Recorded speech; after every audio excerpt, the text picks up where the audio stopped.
Hey, friends. Well, I hope you're doing great and wonderfully today. Today we're going to be talking about King Herod. You know the story out of Matthew chapter 2, the great king of Judea who killed all the male babies in the area when Jesus was born. And we just ask ourselves, why did he do this? Well, I believe that the reason that he did this, one was he was a maniacal, paranoid guy. I mean, he killed his own family members, his own son, his own wife. Anybody that threatened him, he killed. But what triggered him to go hunting for a baby? Well, I'll share with you. There were two prophecies out there that I think just set him off. The first we learn in that story, Matthew 2, where there were wise men that came from the east and they came into Jerusalem and they were looking for the baby. They said, "We are searching for the newborn king of the Jews. Can someone help us to find it?" Well, Herod called together all of his folks, all of his scribes and religious people, and he was like, "Where is the king of the Jews supposed to be born?" And they said, "Well, Bethlehem, of course. That's what the prophecies tell us."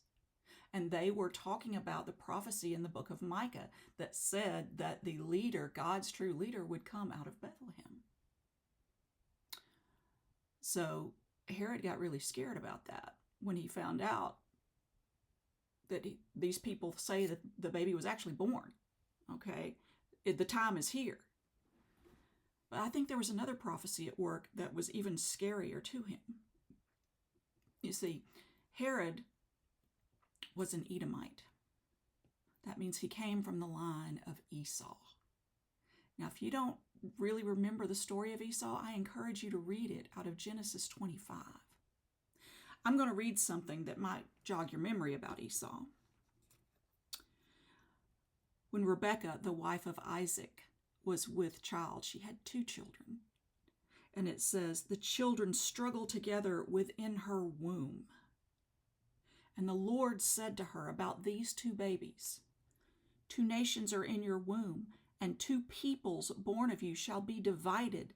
The one shall be stronger than the other, and the elder shall serve the younger.'"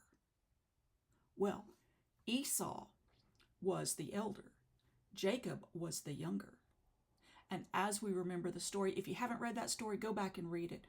Genesis 25, several chapters of it. It's fascinating. But what we find is that the covenant of God, of God's chosen and holy people, passed from Isaac, not to Esau, the elder son, but through Jacob. Jacob's people got all the blessings and the name children of God. Esau's children were left with nothing.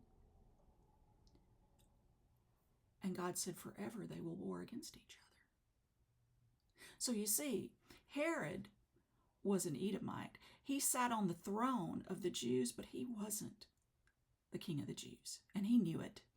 In fact, he was a puppet king sent there by Rome. And I just think about Herod and I think, wow, he struggled all his life with the imposter syndrome. You know, that syndrome that says, I'm in this position, but I don't really deserve to be here. And he was so afraid of Jesus, I believe, of coming close to Jesus, of being exposed for who he was, not worthy, not supposed to be here, that it scared him to death. You know, he spent his life trying to fight against that. He was known as Herod the Great, Herod the Builder. At the beginning of this video, I shared two pictures. They were taken a couple of years ago. My family and I were in Israel, and we were in the ruins of one of Herod's mighty fortresses. It was astounding. I mean, it was grandeur. And he had fortresses and palaces all over Israel because he tried to live into being a great king. But you know, in his heart, he was always fighting the fact that this is not really who I am. So, King of the Jews is born. He has to stop that. So he sends his soldiers out and they kill every baby under the age of 2 that they can find. So what are we to learn from this, friends? It occurred to me as I was just looking through the story that many of us shy away from the presence of Jesus. We don't kill people, but many of us shy away from walking into the true presence of Jesus because we too are afraid of being exposed for who we are. I've been in ministry for 20 years. I've seen it with people on the outside of the church, but I've seen a lot of it with people on the inside of the church. People who come and worship and do good deeds, but never truly step into the beauty of a full relationship with God, where everything's out on the table. Nothing is hidden. Because we're afraid of being exposed too. Well, friend, I've been there. There are things that I would rather have never revealed to Jesus, even though he knows everything. I know what shame does to you. But I've got good news for you, friend, and this is the message of Advent. Jesus tells us in John 3:17, he said, I came into this world not to condemn it, but to save it. So hear those words today, friends. There is nothing that you could have ever done or will ever do that will stop Jesus from loving you.